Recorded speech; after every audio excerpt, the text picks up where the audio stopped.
Hello, Mordimers here, and welcome to Lindores Abbey Rapid Challenge quarterfinals day 3. So we have again encounters between Hikaru Nakamura, Levon Aronian and Ding Liren Yu Yang Yi. And as I showed you last time how Hikaru Nakamura did against Levon Aronian, this time I would like to show you the game between Ding Liren, who is number 3 in standard time control, but also number 3 in the rapid time control. And he's ranking in rapid 2836, and he's gonna play as white. And his opponent Yu Yang Yi, he's ranking 2738, and he's gonna play as black. And what happened in the first day of the quarterfinals? Ding Liren and Yu Yang Yi drew 4 times, so they had to play Armageddon, and Ding Liren control Armageddon all the time, got the winning position. It was even you know, checkmate, I think, in 12 moves, and he lost by time. He just got flagged, and everybody was so upset and felt bad for Ding Liren. Even Yu Yang Yi was not really happy to win in this style.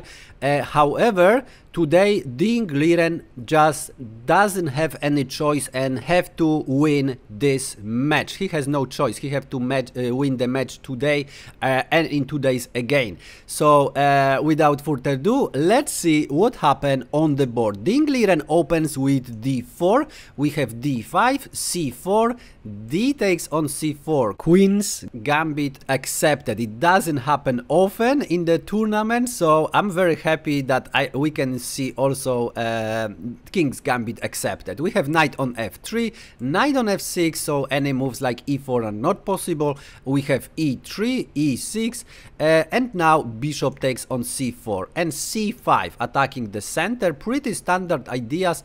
Of course, d takes on c5 would be the rookie mistake, just exchanging the queens, and the king cannot castle anymore.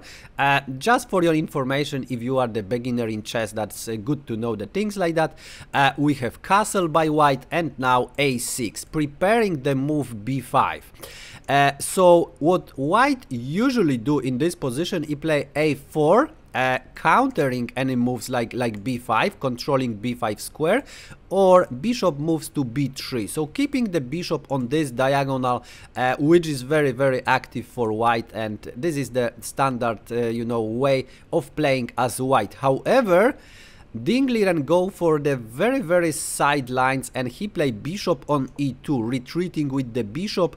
And here black usually goes for c takes on d4, and after e takes on d4, white plays with isolated queen's pawn, which is very iconic for chess. So especially for the players who play d4 openings, it's very important. White definitely have the weakness on d4, but it's also a great trampoline for the pieces, and it's rich in attacking ideas. So so this is one of the options to play that. Also, after taking pawn on d4, this bishop can come to e7 without losing the tempo of getting the pawn on c5 later, which happened in the game because Yu Yang Yi play bishop on e7. We have d takes on c5, and now instead of taking the pawn first castle by Yu Yang Yi, we have b4, so defending the pawn, and now a5. And now, can this pawn be defended? Actually, usually in this position, black or white, because sometimes white can try to defend, it's very difficult and very risky. So for example, a3 is losing on the spot because you're just gonna, you know, lose the rook, so that's not the way to defend that. But also bishop on d2 doesn't give you a chances, because simply knight beyond d7, attacking, putting the pressure on c5. And after queen on c2, let's say, defending, a takes on b4, and now knight d5, attacking the defender of the pawn. And if bishop retreat, then actually b6. C takes on b5, losing the minor piece, so it's losing. And the only way would be just, you know, maybe pushing the pawn or maybe some other moves, but the pawn is literally lost. So after bishop on a6, just continue, let's say, this way, and as you see, white didn't defend the pawn at the end, so it's actually impossible. This is why Ding Liren play b5. We have bishop on c5 now, so taking the pawn on c5, and now knight on c3, queen on d1, exchanging the queens, and now a4. With a very interesting idea, because now if a3 is played, this bishop cannot develop to b2. So that's the problem, developing this bishop for white, which often is developed to b2, sometimes also on the king side, but in this case it's not possible because we have the pawn on e3, and this pawn is the great blocker against any tactics. For example, this way, if the pawn is moved, then that would be not convenient. So Ding Liren have to solve all that problems. We have knight on e5 first, knight b on d7, challenging the knight, and knight on d3, kicking the bishop. Bishop, of course, is too valuable, so bishop e7 by Yu Yangyi, and now e4, controlling the central square d5, but also making a space for the bishop. And as this bishop was kicked, so probably the bishop can go on this diagonal to be, you know, really active. And here black actually had the chance to develop the pieces and play something like knight on c5.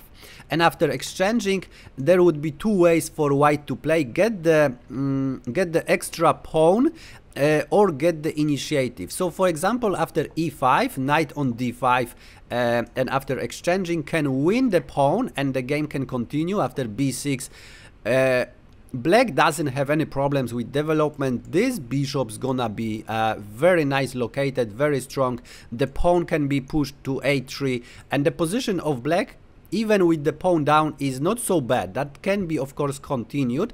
And also white could get for more active variation, bishop on f4. And after bishop on b4, rook a on c1. Yes, they lose the pawn, central pawn. However, they're gonna have quite active position with the rook already on the 7th rank, and that's also very comfortable to play. Actually, for both sides, maybe white even a little more. However, keep in mind that white would be, you know, pawn down.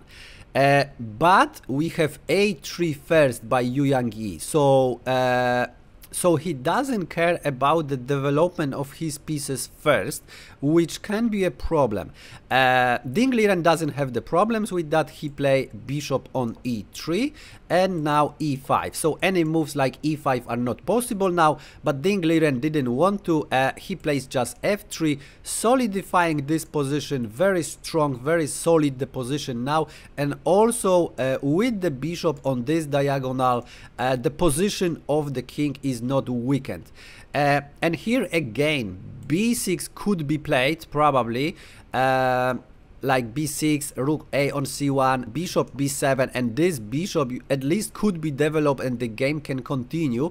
However, we have h6, so another move, not developing the pieces, just making some breathing space for the king, which is not really important at that moment.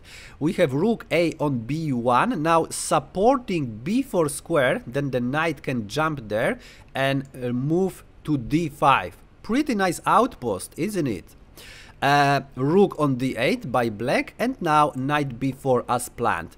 And here maybe the final mistake, because still black had the chance to play knight on f8, try to develop the pieces this way, knight on f8, as this knight actually blocking the bishop and this bishop blocking the rook. So for example, after knight on f8, just exchange the knight on d5, and yes, white have this beautiful knight, but it still can be attacked by the bishop. Bishop can be developed, so position of black would be still okay. However, we have king on f8, and now what is the problem with that move? The problem with that move is now the knight cannot go anywhere. Knight just cannot go anywhere. Can go somewhere, you know, behind, or maybe this way, just move the knight to a8, but it just looks silly. Of course, this is controlled by the bishop, and if knight on c5, it will also not help. I will show you this variation, because Ding Liren in this position, what do you think? What move could he play? Actually, he goes for king on f2, asking black, what you gonna play now? Do you have any good moves here? Believe me or not, the engine suggests the moves like h5, that is good move, rook on b8, that is good move, and so you can understand how bad is this position. Knight on c5, what would happen? Rook on d8, bishop on d8, and now bishop wins the knight and the game. So as you see, this position doesn't have good move for black. What to play?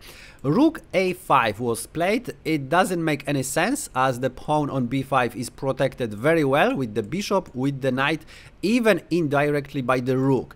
However, there are no good moves here, and now as planned we have knight b on d5, exchanging the knights, and now hooray, the knight could go to f6. The problem is this is the saddest horses I've ever seen on the chessboard.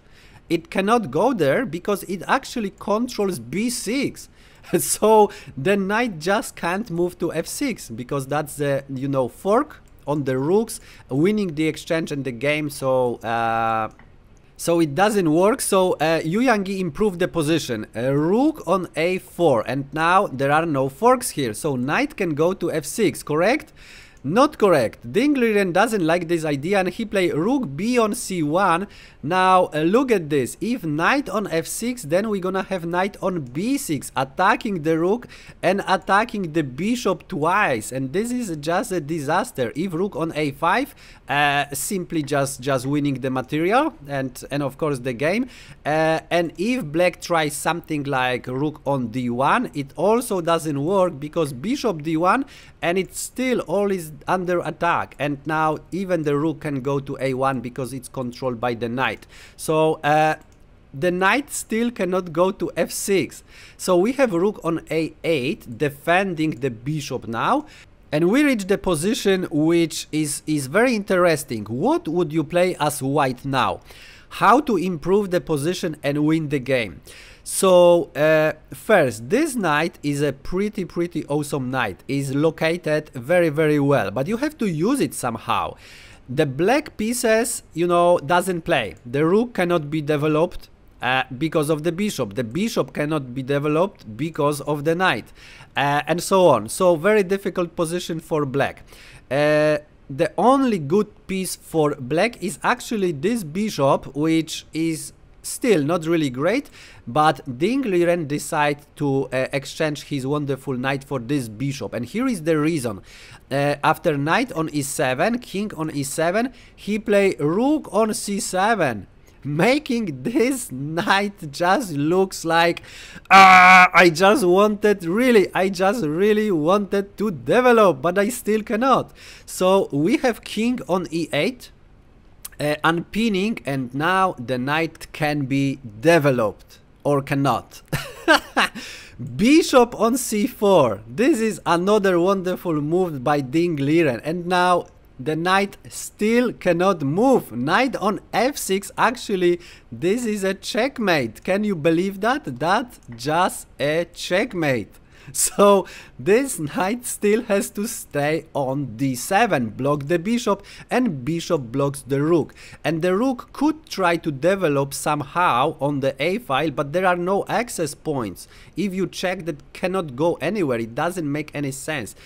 So we have rook on a4 this way, but just simply bishop on b3, and still this bishop just controls all the squares here, even here, even here, if the pawn is moved. So nothing just works in this position. We have rook on a8 and now b6. So not only the knight is locked, but also this pawn cannot be moved. So bishop cannot be developed at all, and there are no ideas how to do that. Actually, if you try to find, nothing works. For example, rook on a6, that was played by Yu Yangyi, but still keep in mind that there is a checkmate. You cannot move this knight because this is a checkmate on f7. So Ding Liren here in this position thought, okay, everything is locked, now let's do on the king side, let's do the job and finish the game. So we have h4, rook on a5, controlling c5. So if the king is moved, what is Yu Yang plan now? The bishop cannot go to c5 with check, okay? There would be no check there. So that is the plan. Ding Liren doesn't care here. He just continue his king side's attack. So we have g4, king f8 as planned, and now g5. H takes on g5, h takes on g5, and now g6 is coming together with this bishop. If the pawn is taken, then this bishop can be developed here, and you see the rook would just deliver the checkmate on h8. So we have g6. The problem is black now weaken the dark squares. There is no dark square bishop, so the knight can control f6 and that's all of the position, but even cannot move now because rook is under attack. So it's a lot of problems in this position. Now we have rook d on c1 attacking the bishop twice, so it has to be defended, but also bringing the rook to control c5, which is very important, and you will see why, because after rook on a8 defending the bishop, now we have bishop on c5, and knight c5 just doesn't work because rook on f7 first, and after king on a8 rook c5. Okay, and what black can play? Nothing. There is of course the checkmate idea of moving the rook on c7, and now that would be a checkmate which cannot be actually stopped. And if trying to stop, for example with the bishop on d7, then e5 pawn is still hanging. Okay, so this is still losing. There is actually only one move and winning the material and the game, of course, by white.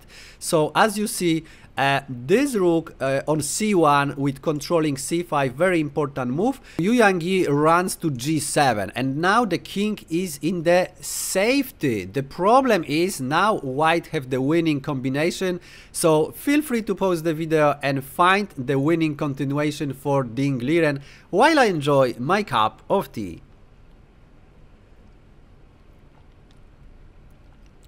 Okay, ready? So the move we are looking for is bishop on e7, and this is what Ding Liren played. And now what is the problem?